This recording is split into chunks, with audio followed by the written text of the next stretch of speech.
Chers internautateurs et internautatrices, bienvenue dans cette trick activée qui va certainement intéresser tout le monde et plus spécifiquement les internautatrices, car nous allons nous poutrer la gueule à grands coups d'armée, n'est-ce pas, monsieur Croc? C'est vrai. Comment ça va bien? Ça va très bien. J'ai dans les mains, non pas une, mais quasiment deux boîtes, Oui. voire on pourra en avoir plus. Oui. Parce que Summoner Wars est un jeu de cartes, de combat à deux, mais qui a de multiples factions que l'on peut On peut acheter dans jouer les à boîtes. 34 d'ailleurs, mais enfin bon. Disons que c'est un jeu à deux. Ok. On va dire. Donc c'est un jeu de cartes de Colby-Doche. Colby-Doche, on connaît, c'est monsieur Playdat Games qui fait aussi Dungeon Run. Ah, C'était excellent. Monsieur Bistro qui a fait C'est Dungeon Monsieur Run, Bistro, mais tu te d'accord. souviens cette trick télé mémorable avec Léo. Je leur ai pourri Ouais, leur c'est vrai gueule. que c'était- Mais c'est un jeu qui arrive en France, traduit par nos amis québécois de chez Philosophia. Voilà. C'est pour ça que tu es là, c'est qu'ils sont distribués par. Oui, et puis j'en puis t'as étais bien- grand fan, donc après ça Voilà. s'est pas fait. Donc bon, voilà, Voilà. c'est pas grave. Tu aimes ce jeu et Voilà, c'est j'aime mieux vraiment quand beaucoup ce jeu. les vidéos sont faites par des gens qui aiment bien les jeux qu'ils présentent. Sinon, c'est Généralement, un peu oui. chiant. Donc, Philosophia, on a dit, c'est un jeu pour 14 ans minimum. Ça, c'est les règles de la législation, Oui, tout ça. c'est- 2 joueurs, on l'a dit. 30 C'est à peut-être 60 parce minutes. qu'on là on peut jouer au jeu du foulard, enfin vous comprendrez pourquoi Ah, voilà. après, mais donc, faut pas. Ouh, on va se faire une petite partie du foulard, très très bien.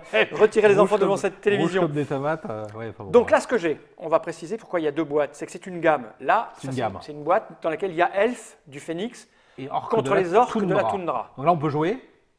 Là on peut jouer. Et alors si on mélange, alors là c'est du. D'accord, là on a les nains ça- de la guilde c'est gobelins des grossier. cavernes, Ouais. mais on peut jouer les nains de la guilde contre les elfes du Voilà. Phénix, ou les gobelins des cavernes contre les orques de la Ouais, toundra, voilà. ou l'inverse. Exactement. C'est ça. Ouais. Combien coûte Et- une boîte Et comme puis ça par la suite, aucune idée. D'accord. Non, je te dis, Ok. Voilà. Et alors, par contre, après, ils sortiront aussi d'autres factions. Parce qu'en VO, je pense qu'il y en a 14, je crois, un truc comme ça. Ah ouais, quand même. Ah oui, ça marche. C'est un jeu Oui, qui- oui, c'est un jeu qui a quand même quelques années. Peut-être un truc genre 2 ans. Donc la mécanique est éprouvée.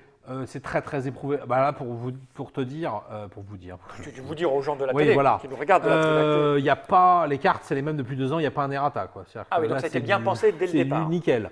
Mais voilà, faut savoir qu'après derrière, il y a. Alors bien sûr, on n'est pas obligé hein, Non, non, d'accord. de se répandre à acheter des millions de trucs. Hein. Mais disons Sachant qu'il que- y a de la tenue derrière. si À on propos veut. de celui-là, Philo avait fait une opération assez remarquable qui était d'offrir 1000 boîtes aux 1000 Ouais. premiers joueurs qui se pointaient. Exactement. Donc là, il y en a déjà 1000 en circulation de gens qui ont pu tester.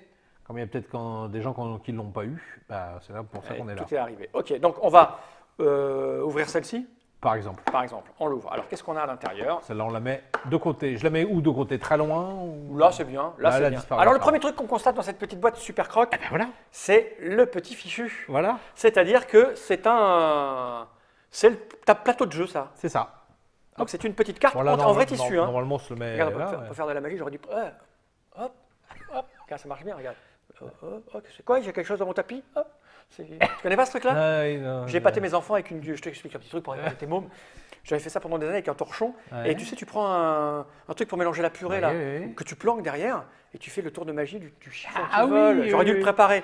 Ou Donc- alors donc le jeu du foulard. Au jeu- ah oui, on le jeu du s'étrangle, foulard. on devient rouge. Tu peux en faire aussi un petit chapeau. Enfin voilà. Donc Donc ça, on le c'est met là plateau parce qu'on que met, là on est un pourquoi peu, ce choix? un peu de guingois. Parce qu'en fait, sinon le choix c'était le plateau en papier et c'est moche. vraiment naze quoi. Alors que ça c'est tout ce couple là. Les cartes elles glissent dessus, on dirait. C'est élégant. On dirait du curling. Ça, c'est la règle. La règle du jeu. Donc en Voilà. français. Alors c'est un jeu un peu compliqué ou pas? Bah non, mais bon là c'est un peu écrit, il y a plein de trucs quoi. Mais, Ouais, mais j'ai pas besoin de mais le non, lire mais puisque non. tu es là. Voilà. Donc ça, on va le mettre là. Alors on a ça, Alors ça c'est les dés, les points de dégâts. ça. Alors, il faut savoir que dans le jeu original, il n'y avait que ça. Et Philo, ils ont rajouté déjà une extension, enfin l'extension qui offre de nouvelles cartes pour ces deux peuples-là. D'accord. Donc oui, on a déjà. C'est ce qui est marqué là. Et leur renfort. Exactement, alors que normalement Ok. c'était vendu séparément chez nos amis américains. D'accord. Alors là, donc ça c'est des points de dégâts, hein. Donc un d'un côté, 3 de l'autre. Hein. Il n'y a pas rien de bien extraordinaire. Puis sinon, bah, ça se joue avec des cartes. D'accord. donc Ça, j'en ai après, pas besoin. Je peux la poser non. par devers moi. Ouais, tout à Ici fait. là. Alors j'ai envie de dire, Alors. Croc, comment cela marche-t-il donc? Alors, et puis qu'est-ce que c'est déjà? Eh oui, de quoi? Alors, de Qu'est-ce quoi qu'on va il en vivre? tourne? Alors, le principe, c'est que chaque joueur a un summoner. C'est un invocateur. Ok, en français. Donc là, on aura le choix entre le prince Hélène et les Je vais garçons les montrer. et Grognac. Ah ouais, tu fais un peu de mops quand il n'est pas là, c'est ça, hein? C'est ça. Il avait beaucoup de travail, le pauvre, et là Voilà. tu. Grognac. Donc Grognac, c'est un orc de la toundra. Je reprendrai bien un grognac. Alors voilà. Donc, donc le but du jeu. On les mélange ou tu as une peuple que tu aimes bien? Surtout avec d'autres cartes. Hein. Ah bah c'est vrai, oh là, oh là. Non, je vais te laisser choisir. Je gagne avec les deux de toute façon, donc c'est pas très grave. D'accord, je vais prendre les rouges moi. Alors en fait, il faut savoir que dans ce deck-là. C'est les elfes? Oui. Non, donne-moi les bleus. Oui, mais j'avais quand même un truc à te dire, c'est que ce deck a comme particularité que les dés sont beaucoup moins importants avec eux. Donc, voilà, donne-moi ça, tu m'as bien cerné tout de suite. D'accord, il y a donc des factions où le hasard est moins... Oui. Non, il n'y a que celle-là. D'accord. Les autres, c'est... Alors, je les ai séparés parce qu'en fait, tu as ton placement de départ qui est déjà prévu. Parce que j'ai un petit peu... Tu as tout préparé à l'avance. Regarde, tu as ta dernière carte là. Et ça, c'est la moitié de ton plateau. Okay. Et on te dit où tu mets les choses, tu vois. Moi, je suis comme ça. Je vais le faire, regarde, toc. Donc, AM, mais je mets le 1. Non, c'est qui que je mets en AM? Bah, regarde, c'est marqué. Bah, tu regardes, c'est marqué. Le A, c'est le combattant. Le B, c'est le machin. Tu peux les mettre déjà. Tu peux les mettre. Regarde ta carte là-bas. Oui, mais il est marqué A. Mais non, regarde. Ah, d'accord. Il y a une légende. Légende. Ah, lui, c'est le prince. Tac, tac, tac. Regarde ça, par exemple. Donc, lui, il est là. Voilà. Bah oui, c'est un elfe, hein, il est à l'arrière. C'est un archer. C'est un elfe, il est à l'arrière. Hein. L'archer, à côté pour le protéger. Voilà. Oui. Le C, j'ai encore un archer. Non, mais j'en ai qu'un. Il est là-bas. Ah, il est là. Il est ici. Le mur, c'est important le mur. Le mur, il est au-dessus de lui. Là, le guerrier. Le A, c'est quoi? C'est un gardien. J'ai un gardien. Un gardien ici. À côté du mur. Et ça, c'est le B, il va être là. Voilà. Okay. Tu vois, donc on a notre setup déjà tout fait. Et après, hop, on y va. On peut jouer. Alors après, tu retournes, tu as ta truc de jeu, et puis je vais le montrer aux gens. Tu mélanges ton paquet et t'es parti. Alors, t'es parti, on va expliquer comment ça marche. Quoi. Ouais, bah oui, c'est mieux. Tu prends le truc et paf, tu le mets là-bas. Alors, le principe. On va regarder les phases de... Ça se protège, ça, non? Parce que les bords noirs, comme ça, c'est toujours... Oui, ça se quand on a pratiqué Magic version alpha, bêta, on protège les bords noirs.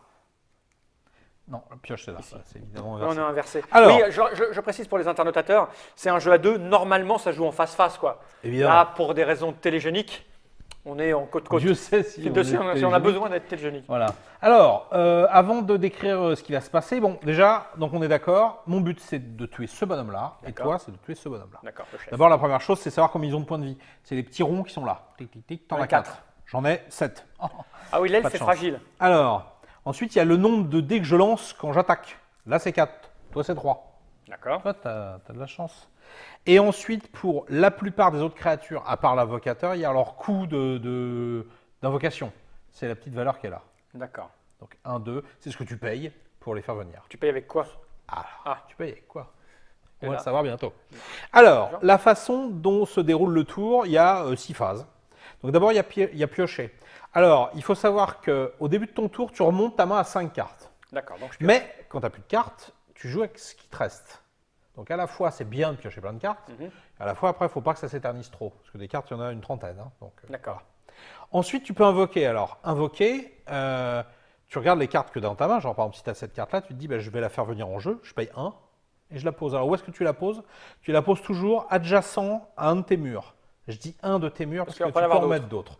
Donc, d'ailleurs, on voit que lui aussi, il a des points de vie. Hein, il en a 9. C'est quand même beaucoup.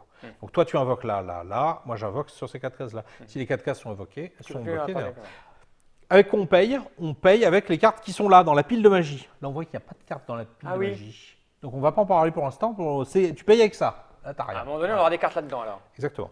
Ensuite, tu peux jouer des cartes événements. Les cartes événements, c'est marqué. Tu les joues à ce moment-là et ça a un effet sur le jeu. Tu peux en jouer autant que tu veux. De toute façon, indiqué aussi pour toi, pour t'aider, tu as le nombre que tu en as de chaque. Parce que c'est aussi un jeu où il faut savoir gérer son potentiel. Si tu pètes tout dès le début, tu as intérêt à gagner vite, sinon tu as un problème. Ensuite, il y a le déplacement. Alors, le déplacement, c'est bête comme chou. Tu as le droit de déplacer 3 créatures. Tu les déplaces orthogonalement. Donc, par exemple, 1, 2, ou 1, 2, ou 1, 2. Pourquoi 1, 2? Parce que c'est 2. Ils avancent tous de 2. Il y a peut-être des exceptions, mais en l'occurrence, c'est 2. Donc, tu peux aussi déplacer ton bonhomme. Hein. Tu ne peux pas passer par-dessus des troupes, même pas les tiennes. Hein. D'accord, ni les murs. Ni les murs, bien évidemment. Ensuite, tu peux attaquer aussi avec 3 créatures. Pas obligatoirement les mêmes que celles que tu as déplacées. D'accord. Le combat, il est simple. Si tu as une épée sur ton bonhomme, faut que l'adversaire soit adjacent, là ou là. Okay. Si tu as un symbole de flèche, tu peux tirer jusqu'à 3 cases. Mais il faut qu'il n'y ait rien dans les 2 autres cases. Alors 3 cases, c'est 1, 2, 3 ou c'est 1, 2, 3 et tu touches? Non, c'est 1, 2, 3, donc tu attaques au pire là. Donc là, par exemple, là, je peux pas. Il faudrait que j'avance, et après je te tire dessus. Ok, d'accord. Comment se passe le combat? C'est simple, tu jettes un dé par valeur qui est indiquée là. Et si tu fais 3 ou plus, tu fais un point de dégâts à l'adversaire. Ah, c'est simple. Jusque-là, surtout quand tu as un point de vie, c'est très simple. Mais il n'y a pas de magie là dans tout ce que tu me racontes. Il n'y a pas tout à fait de magie. Tu verras dans la description de tes personnages qu'il y en a. Parce qu'ils ont plein d'effets spéciaux. Dans les cartes d'événements, oui, évidemment, chaque carte, lapsus révélateur, chaque carte a une capacité spéciale. Mais on va passer après sur le... Alors, qu'est-ce qui se passe quand tu tues un adversaire? Il vient dans ta pile de magie. Ah! C'est avec la dépouille, mon salaud, que tu vas lancer des sorts. Voilà. Enfin, que tu vas invoquer des trucs. Pas seulement. Parce que juste à la fin du tour, il y a l'accumulation de magie. C'est-à-dire que tu peux prendre des cartes de ta main et tu les mets dans ta pile de magie. Tu te dis, je les sacrifie. D'accord. Je les sacrifie parce que j'ai pas tué assez d'adversaires à ce tour-là. Je voudrais sortir un des gros cons que j'ai dans la main. Ok. Je pose des cartes là. Elles me seront bénéfiques au tour d'après. Ok. La seule chose qu'il faut savoir encore, c'est qu'au premier tour, le premier joueur, il passe les 3 premières phases, donc il pioche pas, il invoque pas, il joue pas d'événement. Il a que 2 déplacements. Après, il fait éventuellement 3 combats. En 2 déplacements, on va avoir du mal à faire 3 combats. Et ensuite, le joueur 2 commence. Donc, tu as un espèce de petit tour de chauffe. Et après, la partie commence normalement. Ça se termine quand il y a un des 2 invocateurs qui est tué. Voilà, et quand il n'y a plus de cartes dans la pioche, parce qu'on a tout tu joues avec ce qui te reste sur la table. D'accord. Donc, il y a un moment, il ne reste plus que ces 2-là. Alors, qu'est-ce qu'on a comme pouvoir là? Par exemple, si je regarde Alors, les pouvoirs, on se les fait maintenant ou on se les fait quand on joue? On se les fait maintenant? J'aimerais bien, avant de commencer la partie, avoir une petite notion. Ça fait que 10 minutes qu'on parle. Donc, petite notion. Bah oui, lui, gourmand, on va. Alors. C'est un guerrier. Si ce guerrier est sur le champ de bataille à la fin de votre tour, vous pouvez placer ce guerrier adjacent à n'importe quelle carte. Mur que vous contrôlez. Donc, il revient en défense. S'il est là, il peut revenir là. Et surtout, il vient pour défendre ton. Et ça ne coûte pas. Il était où? Il était là. Il était là. Précis, c'est ce que je t'avais promis. Lorsque vous attaquez une unité avec les gardiens, au lieu de lancer les dés, comptez le nombre de dés qui sera lancé et tu touches automatiquement. Ok, ça c'est donc, bien. Tu jettes pas de dés, tu fais un point de dégâts. Lui, c'est à peu près pareil, en un peu différent.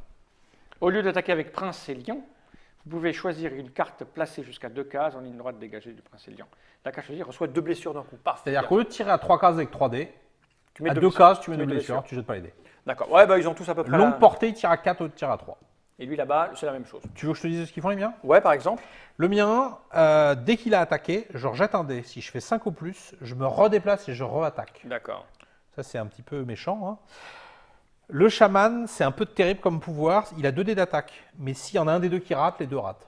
D'accord. Il faut qu'il touche les 2 ou qu'il se taise à jamais, comme on dit.